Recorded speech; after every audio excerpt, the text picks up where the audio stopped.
সুপ্রিয় শিক্ষার্থীবৃন্দ, ট্রিমেন্ডাস একাডেমির পক্ষ থেকে তোমাদের সকলকে অভিনন্দন জানিয়ে শুরু করছি আজকের এই ক্লাস। আর আজকের এই ফুল ক্লাস জুড়ে তোমাদের সাথে আছি আমি মুজিবুল হক জুনায়েদ স্যার। আজকের এই ক্লাসে মূলত তোমাদের সাথে যে পার্টটা নিয়ে আলোচনা করব সেটা হচ্ছে ক্লাস 9 এবং 10 এর ইংলিশ লিটারেচার অংশের ইউনিট 11 লেসন 4 সম্পর্কে আলোচনা করব। সেটা হচ্ছে তোমাদের যে একটা পোয়েম বা কবিতা আছে, সেটা হচ্ছে টাইম ইউ উইল জুসি। তাহলে চলো দেরি না করে শুরু করা যাক আজকের এই ক্লাসটি। প্রথমে আসো আমাদের যে পোয়েম বা কবিতাটা আছে সেই পোয়েম বা কবিতার পয়েট সম্পর্কে বা কবি সম্পর্কে আমরা একটু কিছু তথ্য জেনে নিই। দেখো, টাইম ইউ উইল জুসি যে পোয়েমটা আছে সেই পোয়েমের পয়েট হচ্ছে বা কবি হচ্ছে রালফ হাডসন, বিখ্যাত ইংলিশ কবি বা ফেমাস পয়েট রালফ হাডসন। এই যে বাম পাশে যে ছবিটা দেখতে পাচ্ছো সেই ছবিটা হচ্ছে তোমার কি রালফ হাডসনের একটা ছবি।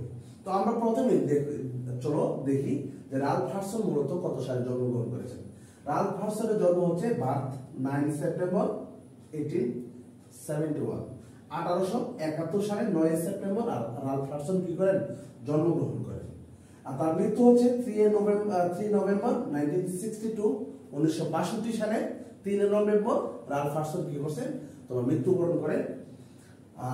তিনি ছিলেন একজন ইংলিশ পয়েট, তিনি ছিলেন একজন বিখ্যাত ইংরেজ কবি। আর 1954 সালে তিনি কুইন্স গোল্ড মেডেল পুরস্কার পেয়েছিলেন তোমার তার কবিতার জন্য। তো এই ছিল কবি সম্পর্কে মোটামুটি যে তথ্যগুলো তোমাদের জানা দরকার, সেই তথ্যগুলো আমরা একটু জেনে আসলাম। এখন আমরা চলো কবিতার যে মূল অংশ আছে, এই কবিতার মূল অংশ বা কবিতার কিছু বৈশিষ্ট্য সম্পর্কে আমরা একটু জেনে আসি। ক্যারেক্টার হচ্ছে এই কবিতার লাইন হচ্ছে মূলত 32টা লাইন, স্ট্রেঞ্জা আছে তোমার 4টা, এবং ফার্স্ট এন্ড লাস্ট স্ট্রেঞ্জা হচ্ছে 4 লাইন। অর্থাৎ প্রথম এবং শেষের যে স্ট্রেঞ্জাটা বা স্তবকটা আছে সেটার মধ্যে লাইন আছে কয়টা, 4টা করে, মোট 8টা লাইন।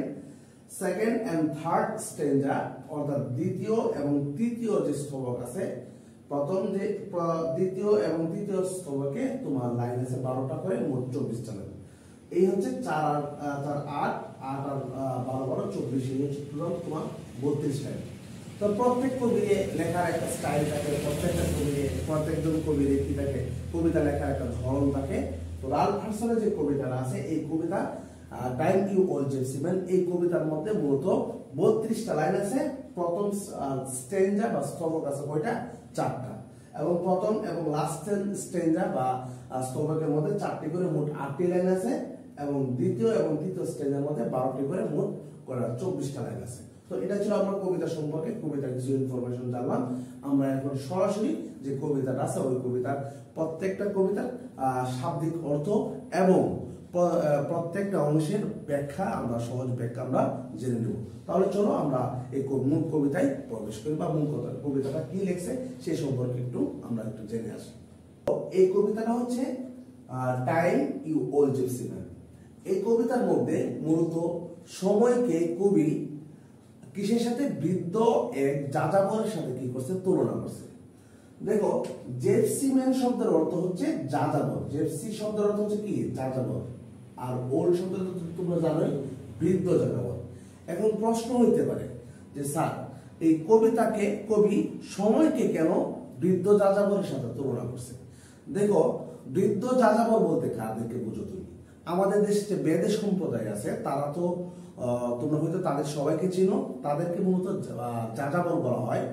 তো ওরা কি করে, ওরা কি একটা জায়গায় স্থির থাকে? তোমরা সবাই জানো যে ওরা কোনো একটা নির্দিষ্ট একটা জায়গায় কি থাকে না, স্থির থাকে না, বিভিন্ন জায়গায় ঘুরে বেড়ায় দল বেঁধে। তো সময় হচ্ছে, সময়কে কবি কি করছে, বৃদ্ধ যাযাবরের সাথে তুলনা করছে। কেন? কারণ হচ্ছে বৃদ্ধ যাযাবররা যেভাবে কোনো একটি নির্দিষ্ট জায়গায় স্থির থাকে না, ঠিক তেমনি সময়ও কোনো একটা জায়গায় কি থাকে না, নির্দিষ্ট জায়গায় কি থাকে না, স্থির থাকে না। এই জন্য কবি সময়কে বৃদ্ধ যাযাবরের সাথে কি করছে, তুলনা করছে। তো কবিতার মধ্যে কবি কি বলছেন, রালফ হাডসন এই কবিতার লেখক, তোমরা অলরেডি জেনে গেছো তার সম্পর্কে তথ্য। তো এখানে দেখো লেখা আছে টাইম ইউ উইল জুসি, সময় তুমি এক বৃদ্ধ যাযাবর। Will you not stay, stay শব্দের অর্থ হচ্ছে অবস্থান করা। স্টে শব্দের অর্থ কি, অবস্থান করা।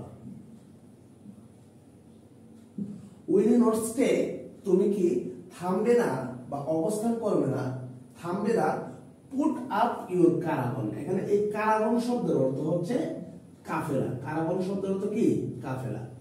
তো বলতেছে পুট আপ ইউর কারাভান, তুমি তোমার কাফেলাকে থামাও, জাস্ট ফর এ ডে, কয় দিনের জন্য? শুধুমাত্র একদিনের জন্য। এখন কবি সময়কে বলতেছে, সময় তুমি এক বৃদ্ধ যাযাবর, তুমি কি থামবে না? পুট আপ ইউর কারাভান, তুমি তোমার কাফেলাকে থামাও, জাস্ট ফর এ ডে, কয় দিনের জন্য? শুধুমাত্র একদিনের জন্য। এখন সময় তো আর থামতে যাচ্ছে না। কবি বলতেছে all things I will give you, অর্থাৎ আমার যা কিছু আছে সব কিছু আমি তোমাকে দিয়ে দিব যদি তুমি একদিনের জন্য থামো, বা তুমি একদিনের জন্য থামো। Will you be my guest, guest শব্দের অর্থ তোমরা সবাই জানো, সেটা হচ্ছে অতিথি। সরি, তুমি কি আমার অতিথি হবে বা গেস্ট হবে? এখানে দেখো, এরপর বলতেছে যদি তুমি আমার অতিথি হও বা তুমি যদি আমার এখানে থামো, আমি তোমাকে আগে বলছিল যে কবি সময়কে সব ধরনের তার মূল্যবান জিনিস দিয়ে দিতে চাইতেছে। তো এখানে আর এর বিনিময়ে সময়কে বলতেছে যে তুমি শুধুমাত্র একদিনের জন্য কি করো? থামো। বলতেছে বেলস ফর ইউর জেনেট। এখানে জেনেট শব্দের অর্থ হচ্ছে ঘোড়া। জেনেট শব্দের অর্থ কি? ঘোড়া। তো বলতেছে বেলস ফর ইউর জেনেট, আমি তোমার ঘোড়ার জন্য কি করব? একটা ঘন্টি বানাবো। Of silver the best, silver শব্দের অর্থ তোমরা সবাই জানো, সেটা হচ্ছে রূপা। অর্থাৎ সবচেয়ে ভালো রূপার একটি কি বানাবো? ঘন্টি বানাবো। কার জন্য? তোমার ঘোড়ার জন্য। গোল্ডস্মিথ শব্দের অর্থ হচ্ছে স্বর্ণকার। গোল্ডস্মিথ শব্দের অর্থ কি? স্বর্ণকার। তো বলছে গোল্ডস্মিথ, স্বর্ণকার, শ্যাল বিট ইউ, তোমার জন্য কি করবে? বানাবে এ গ্রেট গোল্ডেন রিংস, তোমার জন্য কি করবে? স্বর্ণকার একটি সবচেয়ে অনেক বড় একটা কি বানাবে? আংটি বানাবে। রিং শব্দের অর্থ কি? আংটি। অর্থাৎ এই যে পার্টটা আছে, প্রথম যে 4 লাইন আছে, ওই 4 লাইনের মধ্যে কবি সময়কে থামতে বলতেছেন। কয় দিনের জন্য? একদিনের জন্য। দ্বিতীয় যে স্টেপটা আছে, ওই স্টেপের মধ্যে মূলত কবি তার অনেক মূল্যবান জিনিস তাকে দিয়ে দিতে যাচ্ছে, যেন সময় কি করে তার অতিথি হয়। তো আমরা পরের পার্টটা একটু দেখি, পরের পৃষ্ঠার মধ্যে একটু আমরা চলো পরের পৃষ্ঠা একটু দেখি। প্রিয় শিক্ষার্থীবৃন্দ, দেখো সময়কে আগের পৃষ্ঠায় আমরা দেখছিলাম যে কবি সময়কে বিভিন্ন মূল্যবান জিনিস দিয়ে দিতে চেয়েছিল। যদি মূল্যবান জিনিসের মধ্যে কি কি দিতে বলছিল, সেটা হচ্ছে কবি সময়ের যে ঘোড়া আছে, এই ঘোড়ার জন্য কবি কি করবে? একটি রূপার তৈরি একটি ঘন্টি দিবে, বানিয়ে দিবে, এবং সময়কে একটা সবচেয়ে বড় একটা কি বানাবে? আংটি বানাবে সময়ের জন্য। কারা? স্বর্ণকাররা। এখন সময় যদি থামে, তাহলে বলতেছে peacock shall go to you. Peacock শব্দের অর্থ কি? পিকক শব্দের অর্থ হচ্ছে মূলত তোমার ময়ূর। তো পিকক শব্দের অর্থ কি? ময়ূর। তাহলে ময়ূর তোমাকে শ্যাল গো টু ইউ মানে হচ্ছে শ্রদ্ধা জানানো। কি জানানো? শ্রদ্ধা জানানো।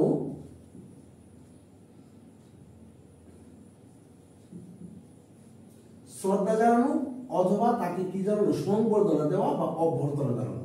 তো বলেছে peacock shall go to you, অর্থাৎ ময়ূর তোমাকে কি জানাবে? শ্রদ্ধা জানাবে, সম্মান জানাবে, অভ্যর্থনা জানাবে। লিটল বয়েজ সিং, অর্থাৎ ছোট ছোট ছেলেরা তোমাকে কি করবে? গান শোনাবে। ওহ and sweet girls will festoon you with me। এখানে সুইট গার্ল বলতে মিষ্টি মেয়েরা কি করবে? ফেস্টুন। ফেস্টুন শব্দের অর্থ হচ্ছে মালা। ফেস্টুন শব্দের অর্থ কি? মালা। ফেস্টুন শব্দের অর্থ হচ্ছে মালা। বলতেছে যে ছোট ছোট মেয়েরা তোমার গলায় কি পরাবে? মালা পরাবে, ফুলের মালা পরাবে। টাইম ইউ ওল্ড জিপসি, সময় তুমি তো এক বৃদ্ধ যাযাবর। হোয়াই হেসন অ্যাওয়ে, এখানে উচ্চারণটা হচ্ছে HASTN, উচ্চারণটা হচ্ছে হেসন। হেসন শব্দের অর্থ হচ্ছে তুমি কেন এত দ্রুত চলে যাও। হেসন শব্দের অর্থ কি? দ্রুত চলে যাও। বলতেছে তুমি কেন এত দ্রুত চলে যাও।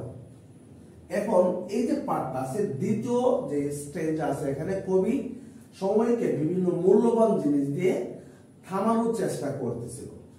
তো এই পার্টের মধ্যে কিন্তু সময় থামে না। এখন এর পরের যে স্টেপটা আছে 3 নাম্বার স্টেপের মধ্যে কবি সময়ের যে ব্যস্ততা আছে এই ব্যস্ততাটাকে তুলে ধরছেন। কিভাবে? দেখো, লাস্ট উইক ইন বেবিলিয়ন বলতেছে গত সপ্তাহে আমি তোমাকে দেখেছিলাম কোথায়? বেবিলিয়ন শহরে। লাস্ট নাইট ইন রুম, আর গত রাতে আমি তোমাকে দেখেছিলাম কি? তোমার রুমে। Morning and in the crush under Paul's dome. Dome শব্দের অর্থ হচ্ছে কি? গির্জা।